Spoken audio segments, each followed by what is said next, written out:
நாம் இருப்பது ஜிங்ஹாய் மாகாணத்தின் தொங்த மாவட்டம்.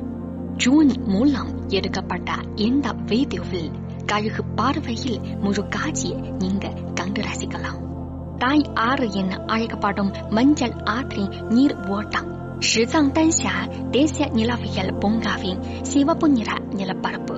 பறந்து பட புல்வெளியில் கருப்பு மாடுகள் மற்றும் வெள்ளை நிற ஆட்டுக்கூட்டம், பசுங்காடுகள், வயல்களில் மஞ்சள் நிற கழுகு மலர் மற்றும் கைகறி செடிகள் போன்றவை கங்குள காட்சி என்கிற வியக்க வைக்கிறது.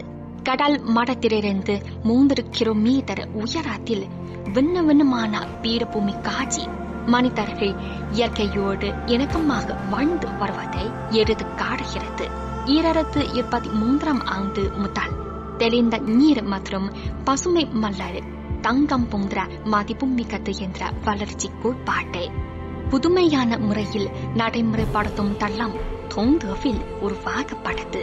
அதற்கேற்ப இதில் இயற்கை சுற்றுச்சூழலுக்கு உகந்த விவசாயம் மற்றும் கால்நடை வளர்ப்பு, சூழலியல் சுற்றுலா ஆகியவற்றை ஒருங்கிணைந்து வளர்ச்சியை கண்டு வருகிறது. இங்கு ஜிங்ஹாய் ஷிஜாங் பீடபூமியின் இயற்கை சுற்றுச்சூழல் பாதுகாப்புக்கு முன்னுரிமை அளித்து தொங்கவில் இயற்கை பாதுகாப்பு தளத்தின் முன்மாதிரி உருவாக்கப்பட்டு வருகிறது.